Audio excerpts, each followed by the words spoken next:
বিশ্বজুড়ে দারুণ জনপ্রিয় হয়ে উঠছে সার্কুলার ইকোনমি বা চক্রাকার অর্থনীতি। প্লাস্টিক, পোশাক সহ নানা শিল্পে যখন সার্কুলার ইকোনমি জনপ্রিয়, তখন দেশের ব্যবসায়ীরাও বলছেন বিশ্ববাজার ধরে রাখতে সার্কুলার ইকোনমিকে গ্রহণ করতে হবে। বিশ্লেষকরা বলছেন আগামীর বিশ্ব বাণিজ্য সার্কুলার অর্থনীতির। সাদাত হাবিবি সেতুর রিপোর্ট।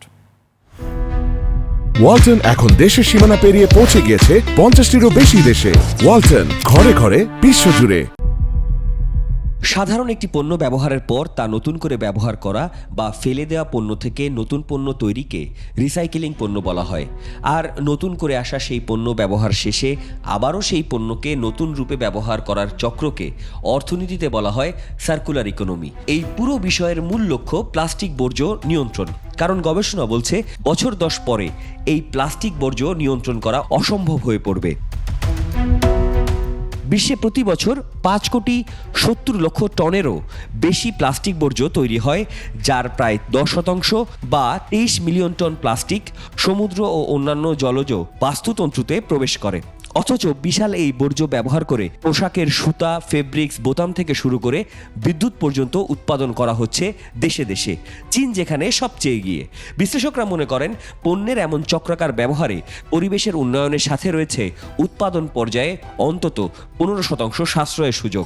আমার বর্জ্য আরেকজনের র মেটেরিয়ালস, এখন এটি হচ্ছে আসলে সার্কুলার ইকোনমির মেইন কনসেপ্ট। গ্লোবাল যে অর্থনীতি সেখানে অপারেট করায় এটা যে এখন একটা এটা লাক্সারি না, এটা ফিল গুড না, এটা গুড টু হ্যাভ না, it is a must have competitiveness element circular economy, sustainability, ইএসজির পার্সপেক্টিভ থেকে।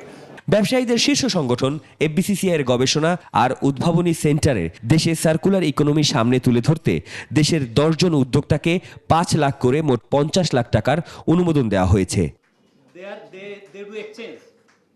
ব্যবসায়ীরা বলছেন পোশাক কারখানাগুলো প্লাস্টিক রিসাইকেল কাঁচামাল ব্যবহার করা শুরু করেছে। গার্মেন্টস ইন্ডাস্ট্রি, টেক্সটাইল ইন্ডাস্ট্রি, ওখানেও কিন্তু মিনিমাম 20% যদি রিসাইকেল আপনার ইউজ না করে, তাইলে কিন্তু সামনের দিকে তারা আমাদের থেকে গার্মেন্টস কিনবে না।